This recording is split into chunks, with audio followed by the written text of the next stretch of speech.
Part number 26, पेशकश मीरे कारवान।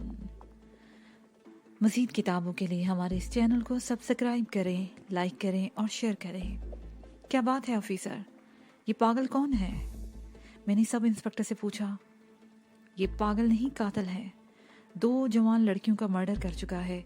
एक तीसरी लड़की इसके कब्जे में है जिसे ये कत्ल करना चाहता है, इंस्पेक्टर ने जवाब दिया। और फिर जल्दी जल्दी में जो तफसील बताई वो बड़ी ही खौफनाक थी। सब इंस्पेक्टर के कहने के मुताबिक आशुतोष का ताल्लुक राजस्थान के शहर अनूपगढ़ से था। वो पुरस्कार कुव्वतों को तस्हीर करने के लिए मुख्तलिफ किस्म के जाप करता रहता था। कुछ अर्से पहले वो एक पंडित के हत्थे चढ़ गया जिसने उसे एक ऐसा जाप बताया जिस पर अमल करके अब्दी हयात हासिल की जा सकती है। इस जाप पर अमल करने के लिए ज़रूरी है कि 3 सूरज ग्रहण पर 14 साला कंवारी नारियों की भेंट दी जाए और हर सूरज ग्रहण पर एक कंवारी नारी की भेंट दी जाएगी। नागा होने की सूरत में सब कुछ खत्म हो जाएगा। आशुतोष अब तक 2 लड़कियों को मौत के घाट उतार चुका है। ये तीसरा सूरज ग्रहण था। उसने एक 14 साला कंवारी लड़की को अपने कब्जे में कर रखा था जिसे वो ऐन उस वक्त हलाक करता जब ग्रहण खत्म होने के आखिरी लम्हात होते। हम इसकी तलाश में थे, सब इंस्पेक्टर कह रहा था, लेकिन वो भाग गया। अगर इसे नहीं पकड़ा गया तो उस लड़की को हलाक कर देगा। अरे रोको इसे, चित्रा प्रीतम चीही, वो मेरी बच्ची को मार देगा, रोको इसे। मैंने चौंक कर चित्रा प्रीतम की तरफ देखा। उसके चेहरे पर हवाइयाँ सी उड़ रही थी। वो अपनी जवान बेटी को खो चुकी थी। उसे बेआबरू करके हलाक किया गया था और अब किसी और की बेटी को ज़बह किया जाने वाला था। सब इंस्पेक्टर अपने आदमी को इशारा करते हुए उस गार में घुस गया। मैं भी उसके पीछे दौड़ पड़ा और चित्रा ने भी मेरे पीछे दौड़ लगा दी। ये चट्टान ज़्यादा लंबी चौड़ी नहीं थी। तकरीबन 100 गज आगे हम खुली जगह पर निकल आए। ये खुली जगह भी 50-60 फुट से ज़्यादा नहीं थी। इससे आगे बुलंद चट्टानें थी, उनमें भी कई सुरंगें थीं। एक सुरंग में दाखिल होने वाला पानी नदी की सूरत में चट्टान के साथ साथ बहता हुआ आगे जाकर तालाब की दूसरी तरफ किसी जगह से गुजरता था। मैंने पुलिस वालों को एक सुरंग में घुसते देखा तो मैं दूसरी सुरंग की तरफ दौड़ा। चित्रा भी मेरे पीछे पीछे दौड़ी चली आ रही थी। ये सुरंग खासी तवील थी जो आगे जाकर एक और सुरंग से मिल गई थी जिसमें पानी बह रहा था। ये सुरंग बहुत ज़्यादा कुशादा थी। पानी बीच में था और इतराफ में खुश्क जगह थी। मैं और चित्रा दीवार के साथ आगे चलते रहे। आगे तंग और कुशादा सुरंगों का जाल सा बुना हुआ था। हिमालय की बर्फानी चोटियों से बहने वाला पानी ने इन चट्टानों को अंदर से खोखला कर रखा था और ये अमल 2-4 साल में नहीं, सदियों में इस हद तक पहुंचा था। और मैं समझता हूँ कि इन चट्टानों को अंदर ही अंदर काटने का पानी वाला अमल अब भी जारी था, जिसका नतीजा मज़ीद कई सदियाँ गुजरने के बाद सामने आएगा। इन सुरंगों में अंधेरा नहीं था।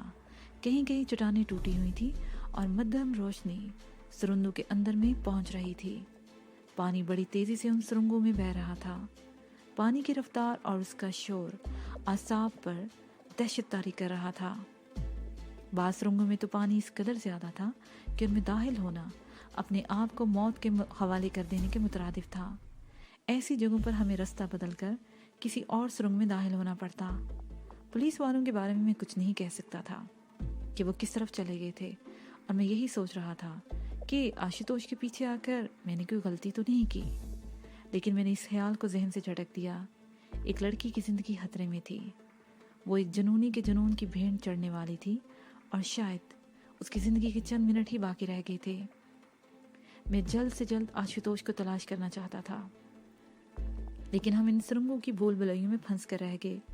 मैं एक और सुरंग में दाखिल हुआ। सुरंग के किनारे पर कुछ जगह ऊंची थी और नीचे तूफानी रफ्तार से पानी बह रहा था। मैं चट्टानी दीवार के उभरे हुए पत्थरों के सहारे आहिस्ता आहिस्ता आगे बढ़ता रहा। चित्रा मुझसे 2-3 कदम पीछे थी। अगर हम में से किसी का पैर फिसल जाता तो तेज रफ्तार पानी तिनके की तरह हमें बहा कर ले जाता। चित्रा भी इस खतरे से पूरी तरह आगाह थी और वो बहुत संभल संभल कर चल रही थी। अगले मोड़ पर पहुंचकर हम रुक गए। ये आवाज़ सुनी तुमने? चित्रा की कपकपाती सी आवाज़ सुनाई दी। मैं हमतन गोश हो गया और फिर वो आवाज़ मेरी समाज से टकराई। बिल्कुल ऐसे लग रहा था जैसे कोई शख्स एक उंगली मुंह में डालकर उसे हरकत देते हुए चीख रहा हो, बिल्कुल बच्चों जैसी हरकत। मुझे ये समझने में देर नहीं लगी थी कि वो आशुतोष था। तालाब से भागते हुए भी उसने ऐसी ही हरकत की थी। उस आवाज़ का मतलब था कि हम आशुतोष के करीब पहुंच चुके हैं। हम दूसरी सुरंग में मुड़ गए। ये सुरंग ज़्यादा तवील नहीं थी। दूसरी तरफ रोशनी दिखाई दे रही थी और ढोल की आवाज़ सुनकर फिर मैं चौंक गया। वो जो कोई भी था जुनूनी अंदाज में पूरी ताकत से ढोल बजा रहा था और जाहिर है वो आशुतोष के अलावा और कौन हो सकता था। गार के दहाने पर पहुंचकर मैं रुक गया। सामने खुली जगह थी और धूप फैली हुई थी। ढोल की आवाज़ दाईं तरफ से आ रही थी। मैं बड़ी एहतियात से झांक कर उस तरफ देखा और दूसरे ही लम्हे मुझे सीने में अपना सांस रुकना महसूस होने लगा। वो बहुत खुली जगह थी। उसके चारों तरफ संगलास चट्टानें कुओं की दीवारों की तरह ऊपर को उठी हुई थी। बाएं तरफ पत्थर पर एक जवान लड़की रस्सियों से बंधी पड़ी थी। उसके बदन पर लिबास नाम की कोई चीज नहीं थी। लड़की का सर गंजा था और मुंह में कपड़ा ठुसा हुआ था। आशुतोष गले में ढोल लटकाए उसे पूरी ताकत से पीटते हुए उस पत्थर के चारों तरफ नाच रहा था। कभी कभी वो मुंह से चीहू जैसी आवाजें निकालता और बार बार सर उठाकर ऊपर देखता। मैंने जरा और आगे बढ़कर ऊपर देखा। सूरज सर पर था। ग्रहण से सूरज पर जो स्याह दबा पड़ गया था वो आधे से ज्यादा खत्म हो गया था। ग्रहण पूरी तरह खत्म होने में 10-12 मिनट बाकी थे और इस लड़की की जिंदगी की मोहलत भी उतनी ही रह गई थी। ग्रहण मुकम्मल होने के आखिरी लम्हात में उसे बेदर्दी से मौत के घाट उतार दिया जाने वाला था। चित्रा प्रीतम ने भी आगे झुककर वो खौफनाक मंजर देखा।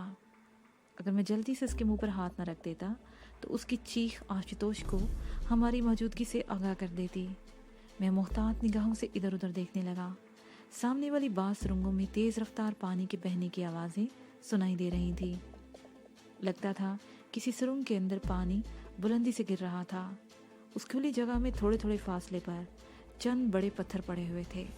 सामने किसी सुरंग से 1 फुट चौड़ी नाले की सूरत में पानी बाहर भी बह रहा था, जो खुली जगह पर बड़े पड़े हुए एक पत्थर के करीब जमा होकर जमीन के अंदर कहीं गायब हो रहा था।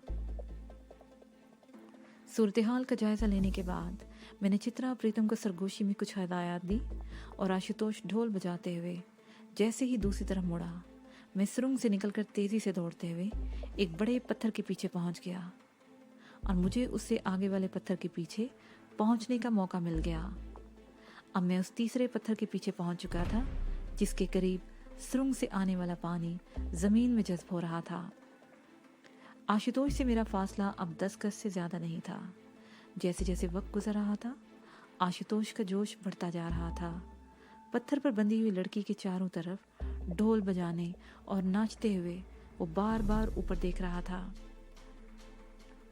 अब मैं उस लड़की को पूरी तरह देख सकता था। उसका चेहरा खौफ से पीला हो रहा था। उसकी आंखों में बेपनाह दहशत थी। आशुतोष जिस तरफ जाता उसकी नजरें भी घूम जाती। वो हाथों और पैरों को हरकत देने के काबिल नहीं थी, अलबत्ता सर को जोर जोर से झटक रही थी। मैं इधर उधर देखते हुए सोच रहा था, अगर मुझे अगले पत्थर तक जाने का मौका मिल जाए तो मैं आशुतोष पर हमला करके उसे गिरफ्त में ले सकता था। और फिर जैसे ही मैंने उस पत्थर की तरफ छलांग लगाई, आशुतोष ने मुझे देख लिया। उसे बड़ी फुर्ती का मुजाहरा करते हुए डोल गले से उतार कर फेंक दिया और एक डंडा उठाकर वहशियाना अंदाज में चीखते हुए मेरी तरफ लपका। मैं उसका मुकाबला करने के लिए बिल्कुल तैयार था। उसे जैसे ही हमला किया, मैंने डंडे को दोनों हाथों पर रोका और उसे गिरफ्त में लेकर पूरी कुव्वत से आगे की तरफ झुका दिया।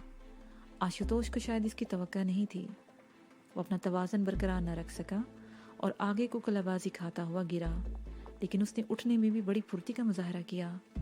वो अरना भैंसे की तरह डकराता हुआ मेरी तरफ लपका। उसके सर की टक्कर मेरे पेट पर लगी। वो मुझे धकेलते हुए पीछे लेता गया। मैं पीछे पत्थर से टकराया तो जोरदार झटके से मुझे यूं लगा जैसे मेरे अंदर का सारा सिस्टम हिलकर रह गया हो। आशुतोष पीछे हट गया और पेट पर सर से एक और टक्कर मारी।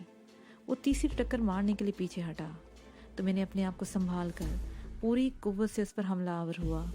मेरा घोंसा उसके सीने में लगा। वो एक झटके से तनकर खड़ा हो गया। उसे मुझे घोंसा मारना चाहा तो मैंने उसका वार रोककर कलाई दोनों हाथों की गिरफ्त में लेकर उसे मोड़ता चला गया। आशुतोष दोहरा हो गया। मैंने उसकी कलाई को एक हाथ में पकड़े रखा और उसकी गर्दन पर जोरदार घोंसा मार दिया।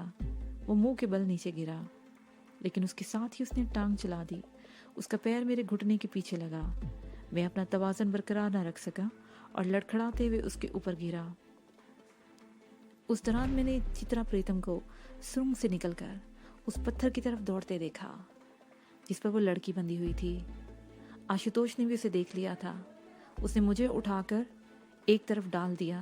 मैं पुश के बल पत्थरों पर गिरा। मेरा दिमाग झंझना उठा। आशुतोष दौड़ते हुए चित्रा की तरफ लपका। उसने चित्रा को उठाकर दूर फेंक दिया। चित्रा भी चीख उठी। आशुतोष ने आसमान की तरफ देखा। मेरी नजरें भी ऊपर उठ गईं। सूरज के निकले किनारे पर स्याह की बहुत मामूली सी लकीर रह गई थी। मेरी नजर भी ऊपर उठ गई।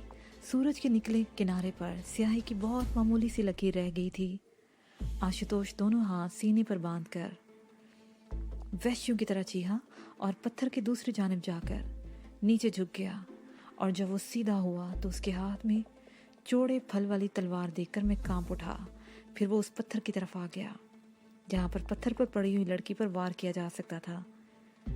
मैं अपनी जगह से उठना चाहा, मगर जल्दबाजी में मेरा पैर छोटे छोटे पत्थरों पर रपटा और फिर गिर गया। आशुतोष ने एक बार फिर सूरज की तरफ देखा और फिर दोनों हाथों में तलवार को पकड़कर सर से बुलंद कर लिया। मैं उठकर आशुतोष की तरफ लपका, लेकिन चित्रा प्रीतम मुझसे ज्यादा तेज साबित हुई। वो भी जमीन पर पड़ा हुआ डंडा उठाकर आशुतोष की तरफ लपकी। आशुतोष के मुंह से अजीब सी जोरदार आवाज निकली और इससे पहले कि वो लड़की की गर्दन पर तलवार का वार करने के लिए हाथों को हरकत देता, चित्रा ने उस पर हमला कर दिया। डंडा बड़े जोर से आशुतोष के सर पर लगा। उसका सर फट गया और खून बह निकला। आशुतोष जख्मी शेर की तरह दौड़ते हुए पीछे मुड़ा। मैंने अपनी जगह से छलांग लगा दी और चित्रा को साथ लेता हुआ दूर जा गिरा। आशुतोष ने घूमते हुए बड़ी कुव्वत से तलवार चलाई थी। अगर हमें एक लम्हे की भी ताहीर हो जाती तो चित्रा की गर्दन उड़ जाती या तलवार की जद में आकर मेरा बाजू कट जाता। आशुतोष के सर पे लगने वाली जर्ब हांसी जोरदार थी। खून उसकी गर्दन को तर करता कंधे पर बह गया था। उस पर जुनून तारी था। उसका चेहरा कुछ और भयानक हो गया था। वो एक बार फिर तलवार को ऊपर उठाकर लड़की की तरफ बढ़ा। मेरे साथ गिरने से चित्रा के हाथ से डंडा भी छूट गया था जो हमारे करीब ही पड़ा था। मैंने डंडा उठाकर लेटे ही लेटे पूरी कुव्वत से आशुतोष की टांगों पर वार किया। मेरा हरबा कारगर रहा। आशुतोष चीखता हुआ नीचे गिरा था। पंडली पर उसकी हड्डी पर लगने वाली जर्ब हांसी जोरदार थी। इस मर्तबा तलवार उसके हाथ से छूट गई। मैं फुर्ती से उठ खड़ा हुआ और आशुतोष पर ठोकरें बरसाने लगा। एक मौके पर उसने मेरा पैर पकड़कर जोरदार झटका दिया। मैं लड़खड़ा कर पुश के बल गिर पड़ा। आशुतोष उठकर दोबारा तलवार की तरफ लपका, लेकिन मैंने उसकी टांग पकड़कर घसीट ली। हम एक दूसरे से गुत्थम गुत्था हो गए थे। आशुतोष के हलक से भेड़िए जैसी गर्राहटें निकल रही थी। उसमें बेपनाह ताकत भरी हुई थी। वो मुझे रगीदता हुआ दूर ले गया और मेरा सर एक पत्थर से टकराने लगा। मेरा दिमाग हिल कर रह गया। मैंने अपनी पूरी ताकत मुजतमा करके उसे अपने ऊपर से धकेल दिया और फुर्ती से उठ खड़ा हुआ। आशुतोष ने भी उठने में देर नहीं लगाई थी। वो एक बार फिर अन्ना भैंसे की तरह टकराते हुए मेरी तरफ बढ़ा, लेकिन इस मर्तबा मैं उसे कोई मौका नहीं देना चाहता था। मैं अपनी जगह पर खड़े खड़े ताकतवर स्प्रिंग की तरह उछला। मैंने उछलते ही एक टांग अंदर की तरफ समेट ली और दूसरे पैर की किक उसके सर पर लगाई। मैंने मोटे सोल के जॉगर्स पहन रखे थे। किक उसकी पेशानी पर लगी, खाल फट गई और खून बह निकला, लेकिन मैंने उसे संभलने का मौका नहीं दिया और उसकी पैर दर पैर ठोकरें बरसाता रहा। वो बहुत ही सख्त जान था, या ये उसका जुनून था कि मेरी हर किक खाने के बाद भी वो डकराते हुए मुझ पर हमलावर होने की कोशिश करता रहा। एक मर्तबा उसे मेरे करीब आने का मौका मिल गया। मैंने खुली हथेली से उसके चेहरे पर वार कर दिया। उसकी नाक से खून बह निकला। वो बड़े जोर से चीखा, मगर उसकी जुनून की शिद्दत में कोई कमी नहीं आई थी। खून में तर उसका चेहरा बहुत भयानक हो गया था। उसने एक बार फिर मेरी तरफ लपकने की कोशिश की। इस मर्तबा मैंने हवा में उछलकर पैरों से उसकी गर्दन पर नेक लॉक लगा दिया। वो अपने आप को झटके से छुड़ाना चाहता था। वो भी मेरे साथ ही गिरा। मैं नीचे गिरते हुए अपने आप को संभाल नहीं सका था। मेरा सर एक पत्थर से टकरा गया। मेरी आंखों के सामने नीली पीली चिंगारियां सी रक्स करने लगीं। आशुतोष उठकर एक बार फिर मेरी तरफ लपका और उसी वक्त फजा में एक फायर की आवाज से गूंज उठी। उसके साथ ही आशुतोष की भयानक चीख भी चट्टानों में गूंज उठी। गोली उसके सीने में लगी थी और वो लड़खड़ा रहा था। उसने सर को 2-3 झटके दिए, फिर फुर्ती से उठकर खड़ा हो गया। वही सब इंस्पेक्टर और पुलिस वाले चंद गज के फासले पर खड़े थे। सब इंस्पेक्टर के हाथ में रिवॉल्वर था। आशुतोष गोली खाने के बाद भी नहीं गिरा था। दूसरी तरफ वो दाड़ भी रहा था। फिर मुड़कर उस पत्थर की तरफ बढ़ने लगा जहां चित्रा उस लड़की के हाथों की रस्सियां खोलने की कोशिश कर रही थी। चित्रा ने उसके मुंह में ठुसा हुआ कपड़ा निकाल दिया। वो लड़की भी बुरी तरह चीख रही थी। आशुतोष के लिए शायद एक गोली काफी साबित नहीं हुई थी। सब इंस्पेक्टर ने दूसरा फायर किया। इस मर्तबा गोली आशुतोष के सर के पिछले हिस्से में लगी और वो कटे हुए दरख्त की तरह लहराते हुए गिर गया। आशुतोष के जिस्म को बार बार हल्के हल्के झटके लगते रहे और फिर वो बेहिस्सो बेहरकत हो गया। वो खत्म हो चुका था, मगर उसकी आंखें खुली हुई थीं, जैसे वो सूरज को देख रहा हो। सब इंस्पेक्टर दोनों पुलिस वाले दौड़कर उसके करीब पहुंच गए, जबकि मैं दौड़कर उस पत्थर पर चढ़ गया और उस लड़की के पैरों की रस्सियां खोलने लगा। चित्रा उसके हाथ खोल चुकी थी। उसने अपनी चादर उतार कर लड़की पर डाल दी। लड़की उसके साथ लिपटकर सिसकियां भरने लगी। उसका जिस्म कांप रहा था। मैं पत्थर से उतरा तो मुझे वो कपड़ा नजर आ गया जो आशुतोष ने लंबाई के रुख पर तय करके गर्दन में रखा था। मैंने उस कपड़े को उठाकर देखा। उसकी तहें खोल दी। वो एक पूरी चादर थी जो मैंने चित्रा पर डाल दी और आशुतोष की लाश के करीब आ गया। शुक्रिया श्रीमान जी, सब इंस्पेक्टर मेरी तरफ देखते हुए बोला। अगर आप इस वक्त मदद ना करते और बर वक्त यहाँ ना पहुँच जाते तो ये दरिंदा इस लड़की को ख़त्म कर देता। ये लड़की कौन है? इसके वारसों के बारे में कुछ जानते हो? मैंने पूछा। ये 1 हफ्ते पहले अपनी फैमिली के साथ यहाँ आई थी, इंस्पेक्टर ने बताया। इसके दूसरे ही 2 रोज़ ये लापता हो गई थी। इसके बाप ने थाने में रिपोर्ट लिखवा दी थी और फिर हमारे एसपी साहब ने आशुतोष की फाइल निकालकर मेरे हवाले कर दी। ये पिछले 2 सूरज ग्रहण के मौके पर भी ऐसी वारदातें कर चुका है और एसपी साहब को यकीन था कि इस लड़की को भी इसी ने अगवा करके पहाड़ों में कहीं छुपा रखा होगा। हम इसी की तलाश में थे और आज सुबह 10 बजे हमें इतला मिली कि इसे गंगोत्री में देखा गया है। फौरन ही इसकी हमने तलाश शुरू कर दी और फिर मेरी नज़रों में ये आ गया, लेकिन ये वहाँ से भाग निकला। हम इन पहाड़ियों में सुरंगों के अंदर खोकर रह गए और अगर आप यहाँ ना पहुँच जाते तो बेचारी लड़की मारी जाती। आपका भी बहुत शुक्रिया देवी जी। आखिरी अल्फाज उसने मुड़कर चित्रा को देखकर कहे थे, जो लड़की के साथ चिमटाए बैठी थी। मेरी एक मदद और श्रीमान जी, सब इंस्पेक्टर ने मेरी तरफ देखते हुए कहा। मैं एक कांस्टेबल को आपके साथ कर देता हूँ। आप इस लड़की को हरिद्वार थाने तक पहुँचा दें। थाने के सब लोग देवी जी को जानते हैं। आपके वहाँ रुकने की ज़रूरत नहीं। अगर ज़रूरत पड़ी तो हम आपसे और इन देवी जी से रब्ता कर लेंगे। ठीक है, मुझे कोई एतराज़ नहीं, मैंने जवाब दिया। मैंने अपनी टी-शर्ट उतार कर चित्रा की तरफ वो लड़की को लेकर पत्थर की दूसरी तरफ उतर गई। चंद मिनट जब वो घूमकर हमारे सामने आई तो उस लड़की ने टी-शर्ट पहन रखी थी। वो चित्रा वाली चादर धोती की तरह लपेट रखी थी। आशुतोष वाली सफ़ेद चादर चित्रा ने लपेट ली थी। हम आधे घंटे बाद सुरंगों से निकलकर बाहर आ गए। सूरत हाल वैसी की वैसी थी। हजारों यात्री गंगोत्री में गुस्ल और पूजा में मसरूफ थे। किसी को पता नहीं चल सका था कि हिमालय की गोद में खेला जाने वाला एक खूनी ड्रामा अपने अंजाम को पहुंच चुका था। कांस्टेबल हमारे साथ था। हम गंगोत्री से होते हुए हरिद्वार थाने आ गए। हमें तकरीबन आधा घंटा तो वहाँ रुकना पड़ा। फिर हम इस लड़की को पुलिस की तहवील में देकर चित्रा के कॉटेज में आ गए, जिसे वो कुटिया कहती थी। मेरी हालत बहुत खस्ता हो रही थी। कम वक्त में बेपनाह ताकत भरी हुई थी। उसने जिस तरह मुझे रगीदा था उसे मैं अरसे तक याद रखूंगा। मैं कॉटेज में आते ही बिस्तर पर गिर गया। मेरा जोड़ जोड़ दर्द कर रहा था और सीने में भी हल्का हल्का दर्द हो रहा था। चित्रा प्रीतम भी कुछ फासले पर दीवार से टेक लगाकर बैठ गई और फिर उठकर अंदर चली गई। चंद मिनट बाद बाहर निकली तो उसने पीले रंग की दूसरी चादर ओढ़ रखी थी।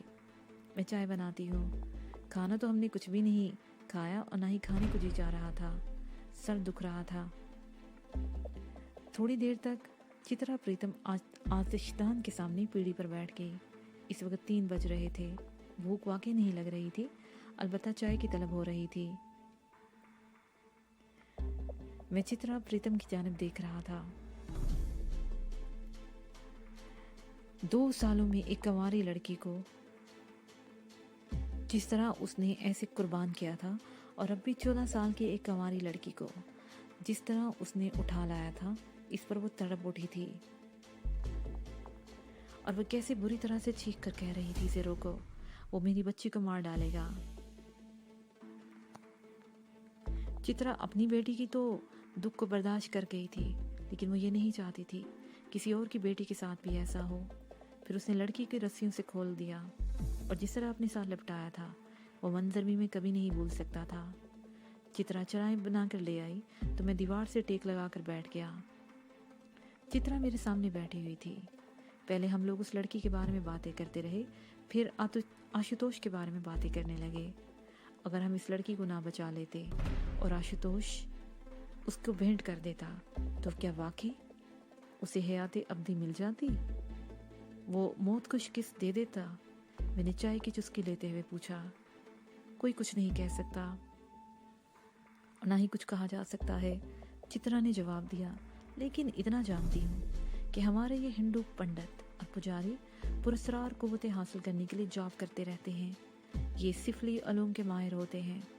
कोई कुव्वत हासिल करने के लिए इन्हें कुछ भी करना पड़े, चाहे उसके लिए कोई ना कोई भेंट भी देनी पड़े, तो ये कर गुजरते हैं। वो चंद लम्हों के लिए खामोश हुई, चाय की 1-2 चुस्कियाँ ली और फिर बात जारी रखते हुए कहने लगी, जॉब भी मुख्तलिफ दर्जे के होते हैं। जितनी बड़ी कुव्वत को हासिल करना हो, जॉब उतना ही कठिन होता है, और इंसानी खून की भेंट उसका लाजमी हिस्सा होगी। इसके बगैर जॉब मुकम्मल नहीं होगा। बाज़ पंडित तो ऐसी पुरस्कार कुव्वतें हासिल कर लेते हैं और बाज़ नाकाम होने के बाद दोबारा जॉब शुरू कर देते हैं। मैं नहीं कह सकती कि तीसरी लड़की की भेंट देने के बाद आशुतोष को अपने घनौने मकसद में कामयाबी होती या नहीं, लेकिन इतना ज़रूर कह सकती हूँ कि नाकाम होने के बाद वो अपना जॉब दोबारा शुरू कर देता। उसे कैसे पता चलता है कि वो अपने मकसद में कामयाब हो गया है या नहीं? मैंने सवालिया निगाहों से उसकी तरफ देखा। ये अलूम बड़े ही पुरस्कार और कठिन है, यकीन से कोई बात नहीं कही जा सकती, लेकिन हर जॉब का कोई ना कोई अमल ज़रूर होता है, कोई ना कोई ऐसी निशानी ज़रूर होती है जिसे पता चल जाता है कि जॉब मुकम्मल हुआ है या नहीं। पुरस्कार कुव्वतों को हासिल करना अगरचे नामुमकिन नहीं, लेकिन मैं जानती हूँ कि मौत को शिकस्त नहीं दी जा सकती। हम अभी यही बातें कर रहे थे कि बाहर कुछ लोगों की आवाज़ें सुनाई दी। मैं यही समझा कि शायद कुछ लोग उस नदी में नहाने के लिए आए हैं, लेकिन कदमों की आवाज़ें हमारे ही कॉटेज के करीब रुक गई। दरवाज़ा खुला हुआ था और फिर वो कांस्टेबल दरवाजे के सामने नमूदार हुआ जो गंगोत्री से हमारे साथ आया।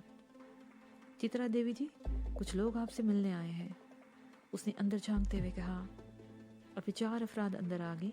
उनमें 2 औरतें भी थीं और 2 मर्द। 3 चेहरे तो हमारे लिए अजनबी थे, लेकिन चौथे चेहरे को हमने शनाख्त करने में हमें कोई दुश्वारी पेश नहीं आई। ये वही लड़की थी जिसे हमने आशुतोष से बचाया था। उधेड़ उम्र मर्द और औरत लड़की के माँ बाप थे और तीसरा जवान आदमी लड़की का भाई था। उन्हें देखकर हम दोनों उठकर खड़े हो गए। इन चारों ने हमारे पैर छुए और आजिज़ाना अंदाज में हाथ जोड़कर हमारे सामने खड़े हो गए। हमारी सीता की जान बचाकर आपने हम पे जो एहसान किया है उसे हम जीवन भर नहीं भूल सकते। सीता के बाप ने हमारी तरफ देखते हुए कहा। उसकी आवाज़ भर्राई हुई थी और आंखें भीग रही थीं। हमने अगर सीता को किसी रावण से बचाया है तो किसी पर कोई एहसान नहीं किया, न सीता पर और न आप पर। मैंने जवाब दिया, एक इंसान होने के नाते ये हमारा फ़र्ज़ था जिसे हमने पूरा किया। आप बहुत महान हैं, सीता के बाप ने कहा। हमें श्रीमती जी से उनके बारे में पता चला है कि इनके साथ बड़ा जुल्म हुआ है। भगवान इनके मन को शांति दे। मुझे सुकून मिल गया। चित्रा ने आगे बढ़कर सीता को अपने साथ लिपटा लिया और उसकी पेशानी और गालों पर बोसे देने लगी। मुझे राहत मिल गई। मेरी बेटी मुझे मिल गई। वो जज्बाती हो रही थी और उसकी आंखें भी नम हो गई। मैंने पहली बार सीता को गौर से देखा। वो बेहद हसीन थी और चेहरे पर बड़ी मासूमियत थी। उसे देखते हुए मैं यही सोच रहा था, अगर हम बर वक्त उसकी मदद को ना पहुंचते तो इसका ये हसीन वजूद हाँ को हून में लौट चुका होता। कांस्टेबल इन्हें छोड़कर वापस जा चुका था। वो लोग भी बैठ गए। चित्रा ने उनके लिए भी चाय बना ली थी। बातों में पता चला कि वो लोग मुरादाबाद के रहने वाले थे, जहां उनका बर्तनों का कारोबार था। सीता के बाप बद्रीनाथ ने बताया कि कोई पुरस्कार आदमी पिछले 3 महीनों से सीता का पीछा कर रहा था। सीता के घर वालों ने पुलिस में शिकायत भी की थी और एक मर्तबा आशुतोष को सीता का पीछा करते हुए पकड़ा भी गया था। आशुतोष उस वक्त पंडित के बहरूप में था। उसने कुछ ऐसी बातें की कि उसे तंबी करके छोड़ दिया गया। उसके बाद वो नजर नहीं आया। 1 हफ्ता पहले बद्रीनाथ अपने घरवालों के साथ हरिद्वार आ गया। उसका ख्याल था कि 2 दिन यहाँ पूजा पाठ के बाद वो लोग वापस चले जाएंगे। अगले ही रोज बद्रीनाथ ने पंडित आशुतोष को भी हरिद्वार में देखा तो ज्यादा तवज्जो नहीं दी। ये गंगा की जन्मभूमि थी, मुकद्दस मुकाम था। पंडितों और साधु संतों के लिए ये जगह एक खास कशिश रखती थी। पंडित आशुतोष भी घूमता फिरता यहाँ आ गया होगा, लेकिन अगले ही रोज सीता गायब हो गई। पहले उसे अपने तौर पर तलाश किया गया और फिर पुलिस में रिपोर्ट दर्ज करा दी गई। बद्रीनाथ ने पुलिस को पंडित आशुतोष के बारे में सब कुछ बता दिया था। अब क्या ख्यालात हैं आपके? चित्रा ने उसकी तरफ देखा। हम कल सुबह पूजा के लिए गंगोत्री मंदिर जाएंगे और उसके फौरन बाद वापस चले जाएंगे मुरादाबाद। बद्रीनाथ ने जवाब दिया और जेब से विजिटिंग कार्ड निकालकर मेरी तरफ बढ़ा दिया। अगर कभी मुरादाबाद आना हो तो सीधे हमारे गरीब खाने पर आ जाइएगा।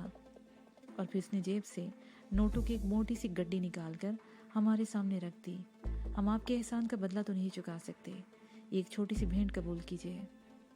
मैंने चित्रा की तरफ देखा। उसके चेहरे पर कर्ब के तासरात उभर आए थे, जैसे उसे बहुत दुख पहुंचा हो।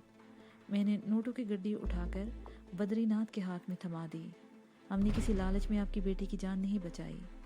आप ये नोट अपने पास रखिए और घर पहुंचकर इसे गरीबों में बांट दीजिए। फिर शाम 6 बजे के करीब जब वो रुखसत होने लगे तो चित्रा ने एक बार फिर सीता को अपने सीने से लगा लिया और देर तक उसे प्यार करती रही। फिर सीता मुझसे भी लिपट गई। मैंने भी उसकी पेशानी पर बोसा दिया। आप हमारे घर ज़रूर आइएगा भैया, उसे मेरी तरफ देखते हुए कहा। उस एक लफ्ज़ भैया ने मुझे झंझोड़ कर रख दिया। मैं अपने माँ बाप का इकलौता था। मेरी कोई बहन नहीं थी। किसी लड़की ने मुझे भाई नहीं कहा था और अब सीता ने मुझे भैया कहकर मुहातब किया तो मेरे अंग अंग में कैफो सरूर की एक लहर सी दौड़ती चली गई। फिर मैंने सीता को अपने साथ लिपटा लिया और उसकी पेशानी पर बोसे देते हुए बोला, ज़रूर आऊँगा, मैं तुमसे मिलने के लिए ज़रूर आऊँगा। वो लोग चले गए और मैं देर तक सीता के बारे में सोचता रहा। शाम का अंधेरा फैल गया था और फिर रात अपनी पर फैलाने लगी। खाना खाने की थोड़ी ही देर के बाद चित्रा प्रीतम करीब ही लेट कर सो गई। मैं कभी उठकर बाहर आ जाता और कभी कमरे में चला जाता। मुझ पर अजीब सी बेचैनी तारी हो रही थी। मैं सुबह से गंगोत्री मंदिर गया हुआ था। उसे शाम तक वापस आ जाना चाहिए था, लेकिन वो अभी तक आया नहीं था। सर्दी बढ़ गई थी। मैंने एक कंबल चित्रा पर डाल दिया और दूसरा खुद ओढ़ लिया। वक्त धीरे धीरे गुजर रहा था। आधी रात के बाद किसी वक्त मेरी आंख लग गई। सुबह सवेरे मेरी आंख खुली। चित्रा भी जाग रही थी। सोबराज नहीं आया था।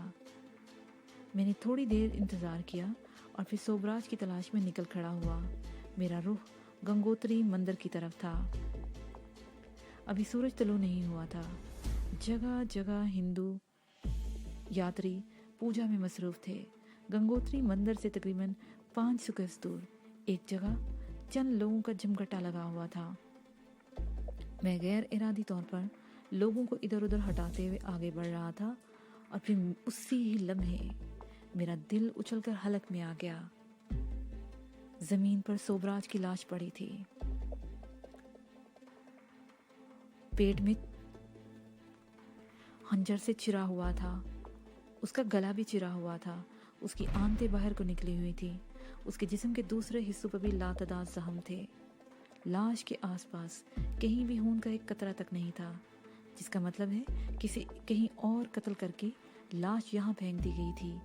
इसके साथ ही ये पार्ट अपने अख्ताम को पहुंचा।